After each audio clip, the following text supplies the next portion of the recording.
Muy bien, seguimos con nuestra. Ahora sí vamos a tener dos ponencias seguidas, un poco más cortas, será la de Nieves. Nieves Acosta Picado, de la Fundación para el Desarrollo de la Conciencia, máster en Ciencia de la Familia, orientadora de la familia, experta en mindfulness y gestión emocional, maestra de educación primaria, presidenta de la Asociación Vivir Aprendiendo, autora de varios libros sobre la conciencia y el desarrollo, y sobre todo creo que esto es muy importante, madre de 2 hijos y apasionada de la vida. Bueno, a mí lo que más me llena de ella, y lo conocemos ya algunos años, es porque habla con testimonio, que a mí es muy importante. Agradecer siempre el estar en este evento, que para mí ya es el inicio de la Navidad. Y bueno, pues en esta ocasión vengo a compartir un tema que me parece que es fundamental para la vida, ¿no? Y que hemos estado escuchando a José Ángel, que es la paz interior, ¿no? Según la filosofía sufí, pues dicen que el propósito principal del ser humano en este planeta es alcanzar la paz interior, ¿no? Para mí, tener paz interior significa ser capaces de 2 cosas. Una de ellas es ser capaces de tener serenidad interior y otra es de ser capaces de gestionar nuestra actitud ante cualquier situación que la vida nos proponga.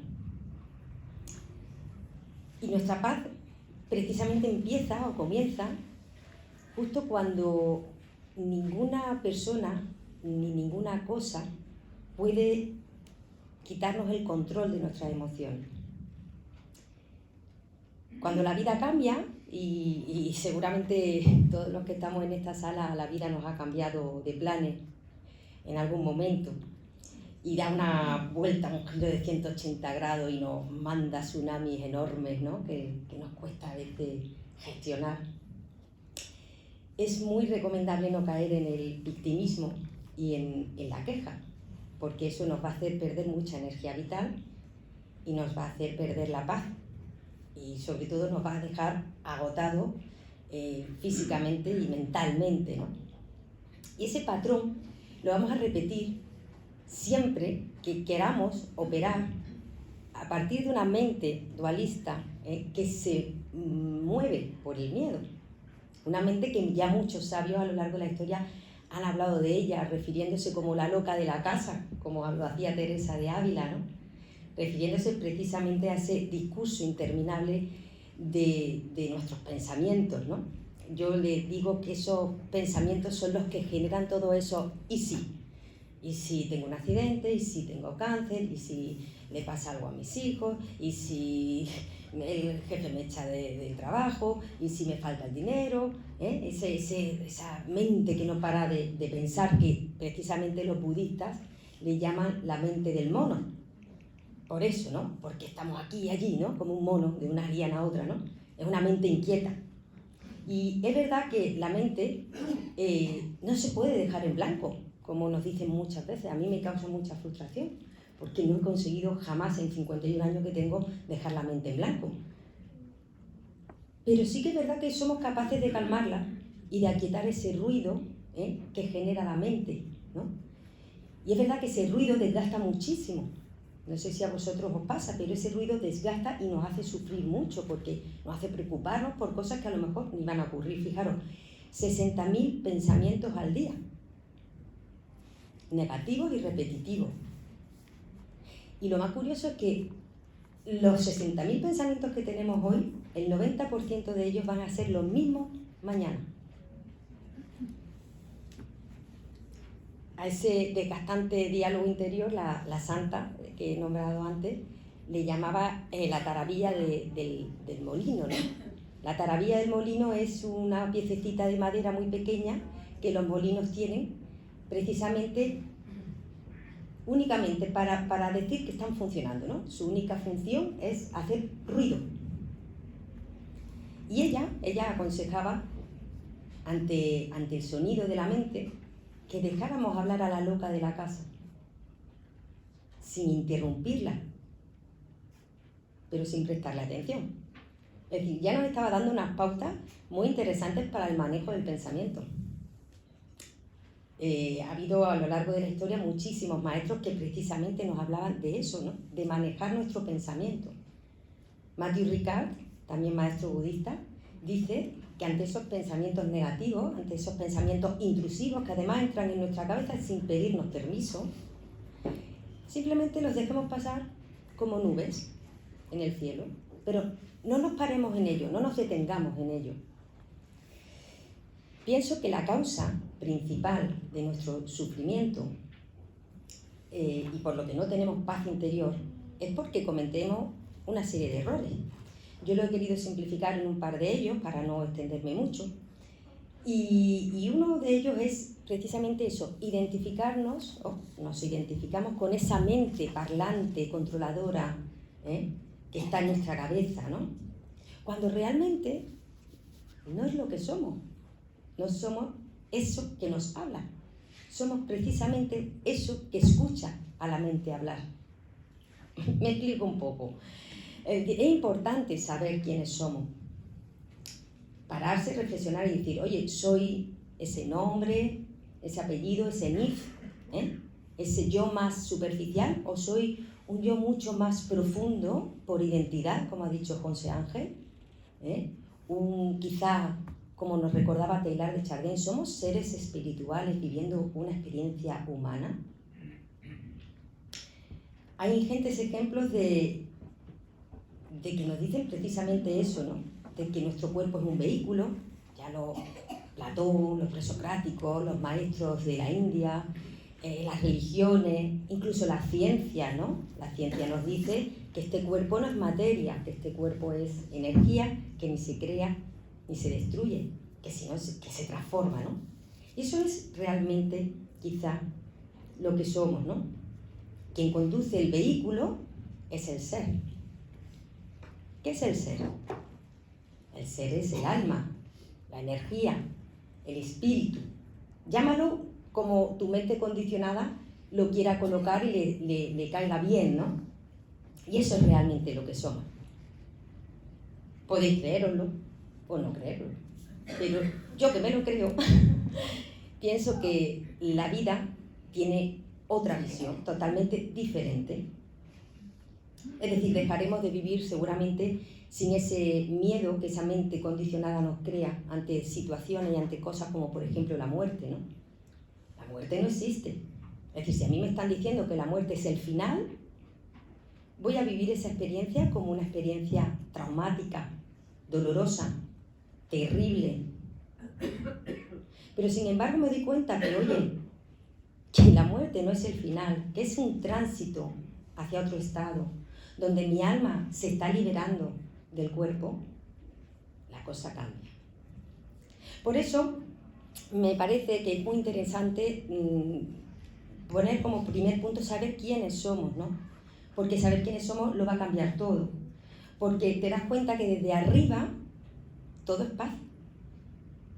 Y cuando bajamos es cuando precisamente empezamos a luchar contra todas esas ideas que la mente y esas preocupaciones me envían. Cuando hablo de arriba y abajo, me refiero precisamente a tener una visión de la realidad preegoica o premental, es decir, si todo desde la mente es preocupación, vamos a intentar mirarlo desde un lugar transmental, por encima de la mente. Por eso la meditación, el mindfulness, pues me parecen herramientas muy, muy buenas, ¿no? Que nos invitan a tomar presencia, sobre todo nos libera mucho, porque nos libera de toda esa carga que esa voz de la mente nos da, ¿no? Es decir, todas esas veces que nos traslada al pasado, generando sentimientos de culpa, ¡ay, podía haberlo hecho mejor, podía haber amado más, podía haber dado más! O cuando nos traslada al futuro, esas preocupaciones, esos estados de preocupación, ¿qué pasará? ¿Qué le ocurrirá a mis hijos? ¿Cómo pagaré esto? ¿Qué va a ser de mí dentro de 20 años? ¿No?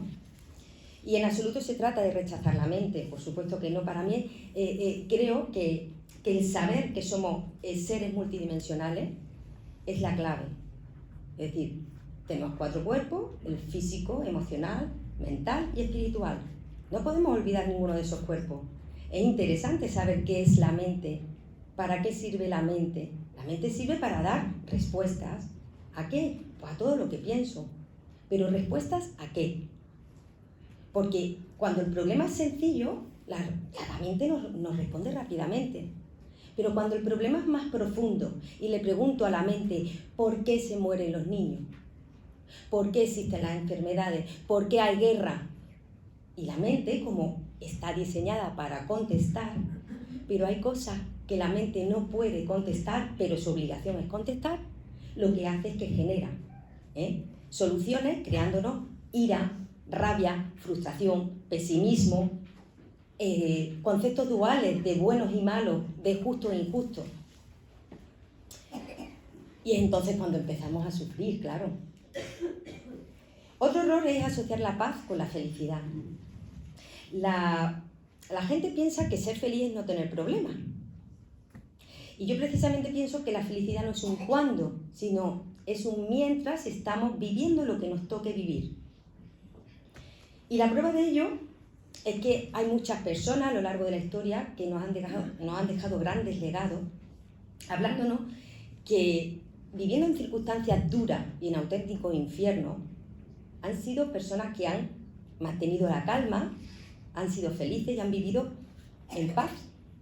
Tenemos la historia de Maximiliano de Kolbe, de Víctor Frank, de Tomás Moro. Son personas que han sido ejecutadas y decapitadas, y sin embargo nos han dicho, oye, que no depende de lo que esté ocurriendo fuera, sino que depende de la actitud con la que yo enfrento los problemas que hay fuera. Es decir, para mí es encontrarle sentido al sufrimiento. Cuando se le encuentra sentido al sufrimiento, se le encuentra sentido a todo. El maestro hinduista Nisargadatta Maharaj decía precisamente eso. El sufrimiento en el universo es la falta de la aceptación. Es decir, nadie quiere sufrir. Yo soy la primera que no quiero que sufran mis hijos, que no sufran mis nietas, que no sufran mis padres, que no sufran mis amigos. Pero, como decía Santa Catalina de Siena, si no hay guerra, no hay paz. Es decir, tenemos que saber ver que detrás de las dificultades siempre hay oportunidades de crecimiento espiritual. No olvidemos esa dimensión espiritual. Para mí los pilares fundamentales de la paz interior son 3, y en este orden: la comprensión, la aceptación y la gratitud. La comprensión porque es la que nos va a llevar a buscar respuestas al lugar adecuado, a esas preguntas que la mente no tiene respuestas. Porque la mente está capacitada para entender, pero le es imposible comprender. Y cuando no comprendemos, cuando empezamos a caer en la ansiedad, empezamos a caer en esos estados de desequilibrio emocional, ¿no? Entonces, me gustaría que os llevarais, pues eso, ¿no? Entender y comprender. Son parecidos, pero no son lo mismo. Entendemos desde la mente y comprendemos desde la conciencia. La aceptación, por supuesto, la aceptación va curando y nos va haciendo cada vez más libres, nos va quitando, ¿no? De todo ese peso que hemos dicho antes, y nos va haciendo ver la realidad neutra, una realidad que es tal y como es. Es decir, ante el comentario que ha dicho, no me acuerdo de su nombre, pero efectivamente nos toca vivir unos años horribles, ¿no? De guerras horrorosas, de situaciones tremendas y de una violencia extrema. Pero tenemos que no caer en ese victimismo, ¿no? Tenemos que ver que esa es la realidad, tal y como es. No nos vamos a parar en qué se equivocan los políticos. Vamos a pararnos en qué he hecho yo para que esto ocurra. Porque todos, desde nuestro sitio, hemos puesto un granito de arena para llegar a estas guerras mundiales. ¿Qué estamos haciendo cada uno en donde nos toca vivir? Y por último, la gratitud. La gratitud es el pilar que nos hace ver el lado positivo de las cosas. Es el que nos dice, pregunta para qué y no por qué. ¿Para qué estamos viviendo esta guerra? ¿Para qué están muriendo estas personas que yo quiero? ¿Qué ha venido a enseñarme este evento? Que ha venido a mi vida y que me toca experimentar, ¿no? yo he llegado a la conclusión de que la paz se trata precisamente de eso, de que nos toque convivir o tratemos de convivir con lo que nos toque vivir, por doloroso, por difícil. Un ejemplo que a mí me ayuda mucho, y seguramente lo habréis escuchado porque Reinhold Manneken lo decía mucho y muchos otros también, hablaba de que aunque en el mar el mar esté embravecido, haya olas de 9 metros, el viento y esto esté fatal, si tú bajas al fondo del mar, el mar está en calma. Es decir, yo me puedo levantar un día con dolor de cabeza, haber pasado una mala noche, y puedo tener mi energía vital más baja. Pero no me puede quitar la paz. No me puede quitar la paz que haya guerra, no me puede quitar la paz que haya... Desde la paz, como ha dicho José Ángel, es cuando podemos construir la paz. Y en esto vuelvo a nombrar a Tomás Moro porque para mí es un hombre al que admiro profundamente porque él supo ver muy bien en su vida, si leéis un poquito de su biografía, supo ver muy bien todo esto de lo que estamos hablando, supo ver que pudo aceptar, teniendo una visión sencilla, realista y alegre y incluso, fíjate, con humor, ¿no? Le llamaban el santo del buen humor. Para mí el humor es fundamental para poder vivir en paz, ¿no? Es decir, que se trata de no quejarse, sino de ocuparse, no preocuparse por la vida, no centrarnos en sobrevivir, protegernos, mantenernos, sino precisamente en eso vamos a vivir para poder aceptar y poder crecer, ¿no?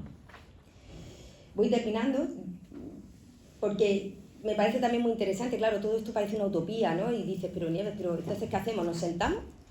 ¿Nos cruzamos de las manos? No, yo pienso que hay que hacer mucho, desde nuestra mente tenemos que hacer mucho. Tenemos que hacer todo lo que esté en nuestras manos, en nuestra responsabilidad, pero llega un momento en que no podemos hacer nada. Llega la enfermedad, llega la guerra, llegan las muertes. ¿Qué podemos hacer ante eso? Pues tenemos que hacer mucho dentro, ¿no? Como dice la gente joven, dejar fluir la vida, surfear con la ola. ¿Cómo surfea uno? Pues encima de la ola, no va contra la ola. Y el maestro Eckhart, hace ya muchos siglos, nos hablaba precisamente del soltar de una manera muy curiosa. Nos decía, el que aprende a soltar ya no encuentra ningún obstáculo en su vida. No hay obstáculos en tu vida. Y hay una frase muy bonita que dice, soltar es bajar al fondo del alma para poder ver, es bajar al fondo del ser para poder ver con los ojos del alma. Eso es conectar con la conciencia. Una dimensión espiritual que está abierta para todos. Es decir, es antropológica innata, nos pertenece. Tenemos el derecho de conocer y de experimentar qué es operar desde la conciencia. Desde la conciencia es cuando uno puede aumentar su comprensión. La falta de comprensión es la que nos hace caer en la ansiedad y en los conflictos y en la angustia, ¿no? Porque el peor enemigo, y eso lo tengo clarísimo, no está ahí fuera. El peor enemigo lo tenemos dentro. El autoboicot que nos hacemos nosotros cuando decimos, pero si yo no he llegado a nada, no he llegado a ser nadie importante, ¿para qué hacer las cosas sencillas? Bien.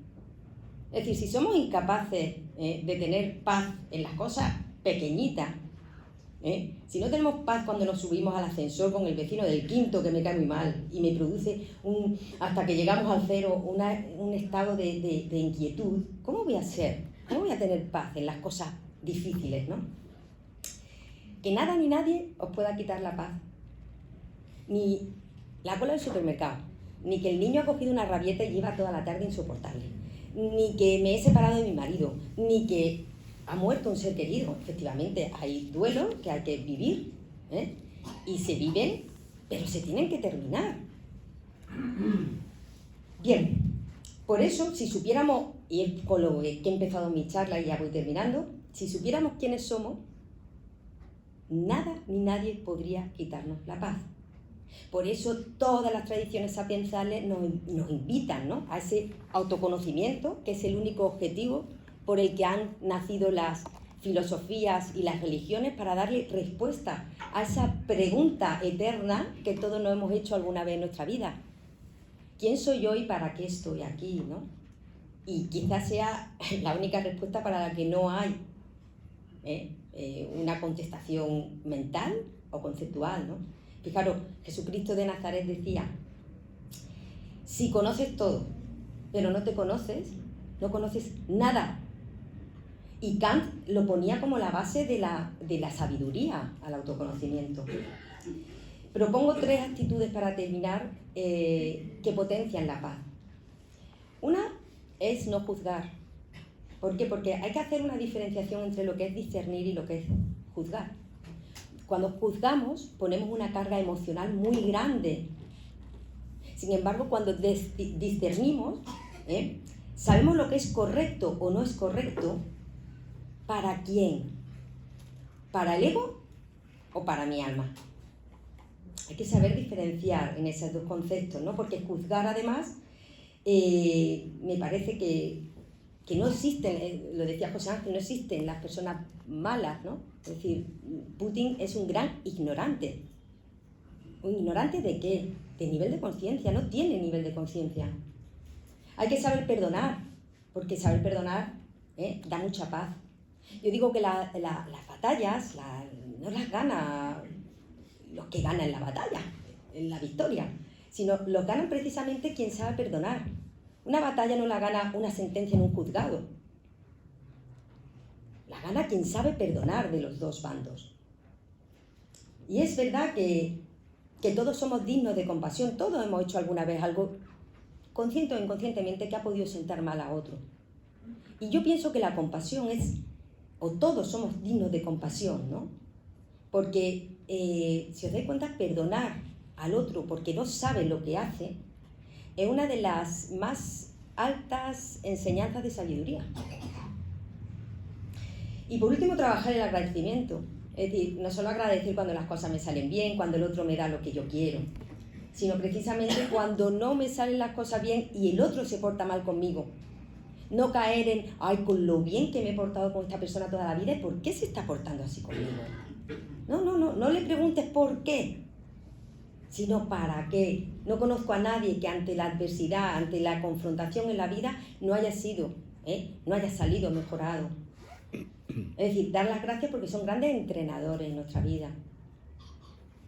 Y porque además, fijaros, me parece que estas personas o estos eventos difíciles que nos vienen en la vida vienen a ayudarnos a subir de nivel de conciencia. Vienen a que nosotros podamos buscar recursos internos que no nos los ofrece la mente. Recursos que están ahí dentro, que es lo que realmente somos. Y yo siempre digo, hay que poner de moda la misericordia, la compasión, el perdón. El perdón genera mucha controversia. ¿Yo cómo voy a perdonar a este con lo que me ha hecho? ¿Cómo nos damos cuenta entonces que hemos crecido? Que tenemos paz interior? Pues una de ellas es porque vemos que no existen los problemas. Existen los procesos que empiezan y que acaban. Un divorcio empieza y acaba. Una enfermedad empieza y acaba. Un duelo empieza y acaba. Lo que pasa es que la gente no quiere dejar de llorar a sus seres queridos porque piensan que los olvidan, ¿no? Porque además hay otra idea muy interesante, que es que el que vive con paz vive con mucha alegría interior. Es una alegría muy especial, porque no están alegres porque les pase nada, sino porque es que es su estado natural. Y por último, pues, que viven sin miedo. No les tienen miedo a nada. Es decir, si yo pienso que nada malo puede pasarme, porque si no, no me ocurriría. Aunque la mente me esté diciendo, como no te defiendas de este, te van a caer unas buenas. Y es eso, que personalmente, para mí, y es lo que vengo a compartir aquí, no existe otro camino, de verdad, para conseguir la paz interior, no porque yo la tenga ya imperturbable. Todos los que me conocen saben que tengo mis subidas y bajadas en algunas ocasiones, ¿no? Pero sí es verdad que he podido disfrutar de esos momentos de paz en algunos ratitos, ¿no? Y veo que sin esa aceptación es imposible. Sin aceptar lo que nos toque vivir, es imposible vivir la paz. Decía Buda, cuando comprendas que nada ni nadie te pertenece, es cuando va a empezar tu verdadera paz. Y es verdad que solo cuando aceptamos las cosas tal y como son, nos abrimos o entramos en un estado de apertura y de desnudez ante la vida, ¿no? Es cuando somos capaces de aceptar que no somos perfectos, que somos vulnerables, que es verdad que hay momentos en el que cuando uno acepta lo que le está pasando y se acepta a sí mismo como es, se disfruta, ¿no?, de uno de los momentos más bellos de la vida, que es la rendición, ¿no? Rendirse a la vida, ¿no? No querer controlar la vida, sino rendirte y que sea tu voluntad, no la mía, ¿no? Y eso quizás sea lo que hace ese giro interior que lo cambia todo, ¿no? Y hace que podamos soltar. Soltar es confiar en que lo mejor está por llegar. Y ese mantra, que yo me lo repito muchísimo, es el que cierra un circuito de ese pequeño yo inquieto, poco profundo, que pretende constantemente cambiarlo todo. Yo no quiero esto, no me apetece sufrir. Y abre un yo mucho más profundo, ¿no?, que acepta la vida como es. Y es cuando somos conscientes precisamente de que esa paz interior imperturbable es lo que somos, en lo más profundo, y que es inseparable del ser. Gracias.